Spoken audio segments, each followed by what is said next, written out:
네, 윤석열 대통령의 내일 대국민 담화에 모든 정치권의 시선이 쏠려 있습니다. 김건희 여사와 명태균 씨 등을 둘러싼 논란에 유감을 표명할 가능성도 나오고 있는데요. 어떤 답변을 할지 주목되고 있습니다. 네, 관련 내용 포함한 정치권 이슈들 김대식 국민의힘 의원, 이기헌 더불어민주당 의원과 함께 짚어보겠습니다. 두 분 어서 오십시오. 예, 네, 안녕하세요. 안녕하십니까? 예, 안녕하십니까.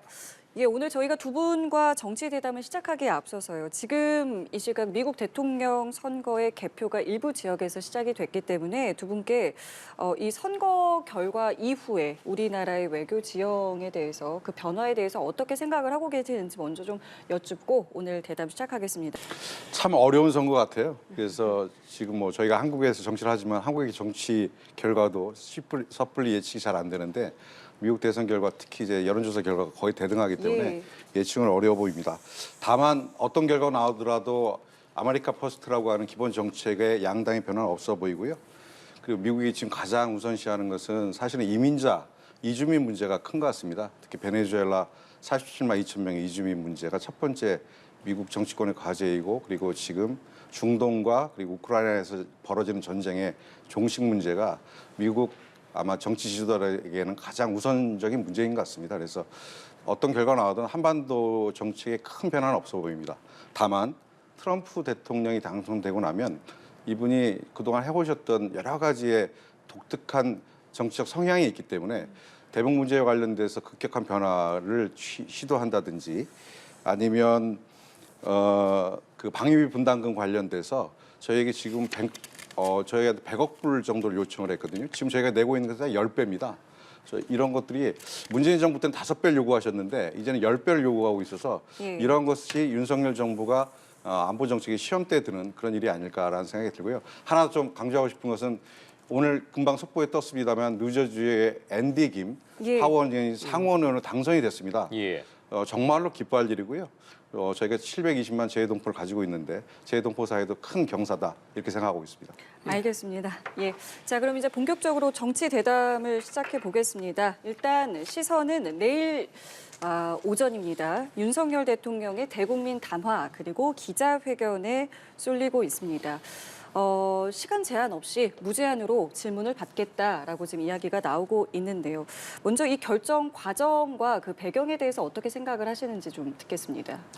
지난주 말에 금요일 날인데 몇 군데 여론조사 결과들이 나왔죠. 갤럽, 문화일보 조사가 나왔는데 다 10%대의 지지도가 나왔습니다. 국민들이 생각하는 심리적 마지노선, 그러니까 심리적 탄핵이 시작됐다. 저는 이렇게 좀 판단하고 있습니다. 대통령실이 아무리 여론조사에 일희일비하지 않겠다라고 하고 돌을 던져도 맞고 가겠다고 하지만 실제로는 대통령 직선제 5년 단임 정권하에서는 치명적인 일입니다. 이런 일 용산의 참모들이 정말로 돌 맞고 가겠다는 각오로만 버틴다면 정말로 위험한 상황이고요. 이 상황에 대한 두려움이 11월 말에 예정되어 있던 대통령 담화를 대통령의 기자간담회를 일찍 끌어당겼다. 저는 이렇게 기본적으로 좀 분석하고 있습니다. 그리고 15일서부터 시작되는 에이펙, 그다음에 18일서부터 시작되는 G20 정상회의 참석을 위해서 본인이 아마 영부인 같이 나가시려고 할 텐데 이 문제에 대해서 선제적으로 자락을 깔지 않으면 국민들의 분노 감당하기 어려울 것이다. 이런 판단이 선제적으로 깔리지 않았나 이렇게 좀 분석하고 있습니다. 앞서 잠시 언급한 것처럼 직접 윤 대통령이 질문 분야나 개수, 시간에 제한 없이 이제 답변을 할 예정일 텐데 그렇다면 이 자리에서 구체적으로 좀 어떤 내용들이 다뤄지고 어떤 부분을 좀 눈여겨보고 계십니까?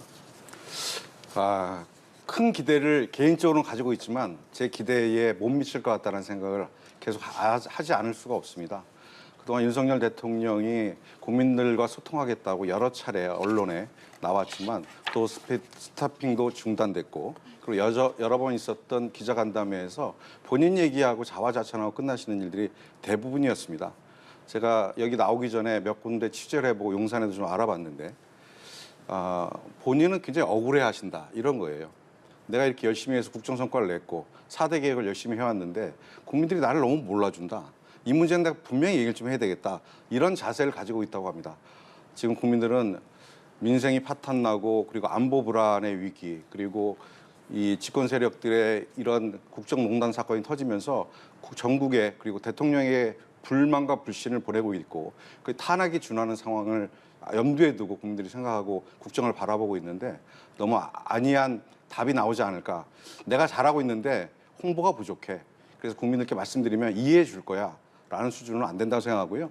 김건희 여사에 대한 특검 이번에 대통령께서 꼭 수용하셔야 된다고 생각합니다. 이 수용이 없는 어떠한 회담도 국민들의 분노를 수용할 수 없는 그런 회담이 될 것이다. 저는 이렇게 생각합니다. 예, 같은 질문 드리겠습니다. 여러 요구도 있지 않았겠습니까? 이제 특히 한동훈 대표의 여러 요구가 있었는데 여기에 대해서는 뭐 구체적으로 어떤 식의 답을 내놓을 수 있을 거라고 생각을 하시는지요? 한동훈 대표와 대통령의 사과 그리고 참모진 개편, 네. 개각 그리고 여사의 활동, 대외 활동 중단, 그다음에 특별조사관, 특조를 이제 요청을 했는데요.